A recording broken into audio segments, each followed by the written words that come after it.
Hi folks, welcome to another version of Lou's Redos.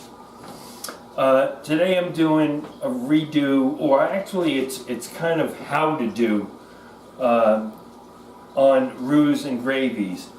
I had gotten an email from, excuse me, old age, I need glasses, from Maria in Yaphank.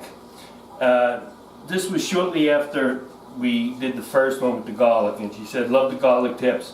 Can you help me not have lumpy gravy?" I emailed her back and went back and forth, and I went through the explanation, but I promised her that I would do a clip on it. So, Maria, this one's for you. A basic roux is a fat and a starch, whether it be oil, butter, combination of oil and butter, and a flour, or you could use cornstarch if you want to make it gluten-free. Cornstarch does cook down a little bit differently and you need a little bit less. In this case, I'm using straight flour, and we're going to show you how to do 3 different gravies, all from the basic roux. So I started one here.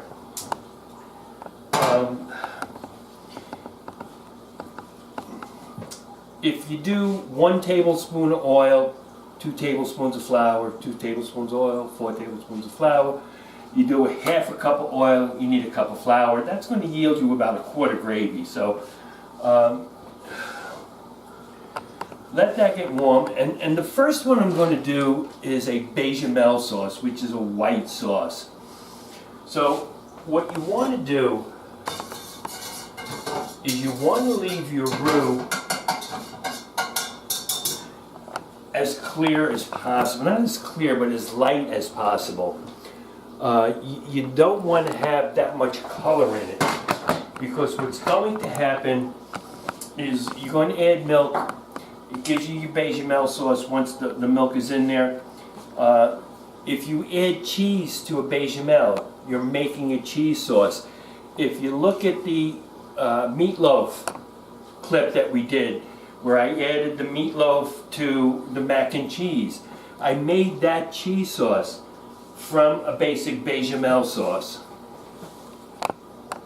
Okay, this is getting hot. I do not want it to continue to cook because it'll only get darker. We are adding cold to hot. This is where Maria was having a bit of an issue.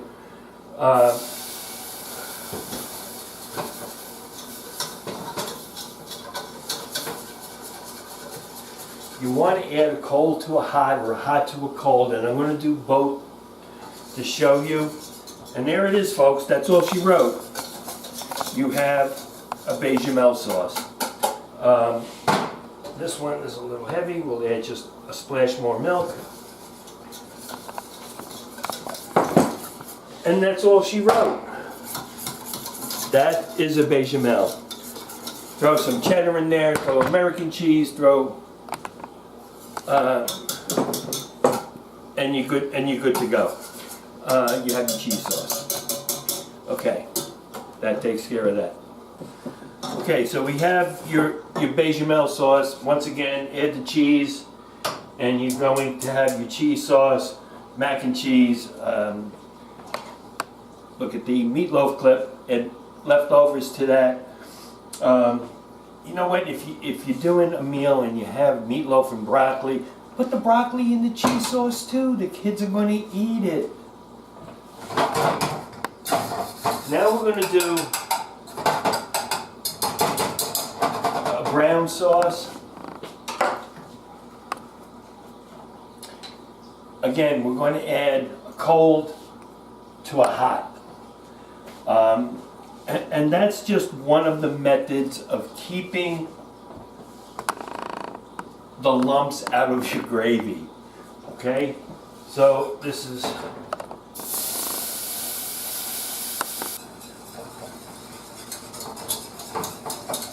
Okay, folks. Brown gravy. Nice, smooth. and no lumps. The last thing we're going to do is we're going to add a cold roux to a hot liquid. This works also. You can actually make a roux and keep it in your refrigerator.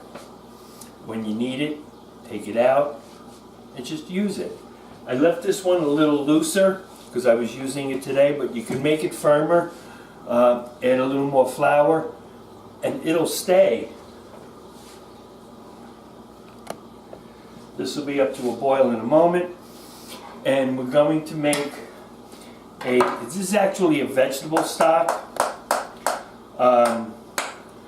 Those of you that have seen the soup episode, I make a lot of vegetable stock. I'm using a vegetable stock here, excuse me, and we're going to turn it into basically a vegetable gravy. So watch the soup episode, know how to make the vegetable stock, and then we go from there. Now, she's just starting to boil now.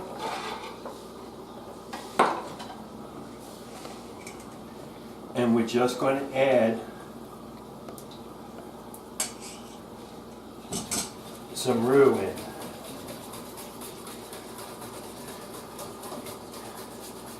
Now when you add your roux to a liquid, or you add your liquid to a roux, either way, you have to wait for it to come to a boil, because that's how you know how thick it's going to be. And you're not going to know that until it boils. Let this come up for a sec.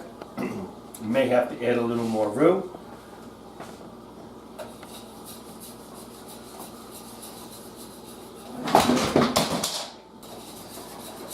Okay, folks.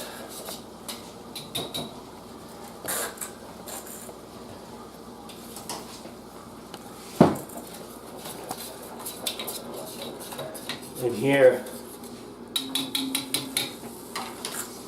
you have the vegetable gravy. The leftover roux that you have, put it in a small container, put it in your refrigerator. If you're making a particular dish and you need to thicken it up just a touch, use a little bit of your roux. It's not a problem. It'll stay in your fridge. Hopefully this helped. Maria, this one was for you. If you liked it, please like us, share, subscribe. Any comments, send me an email, leftoversbylou@gmail.com, and I'll try to help you or use your suggestions in one of my clips. See you on the next one. Good cooking. You guys won't rue this episode.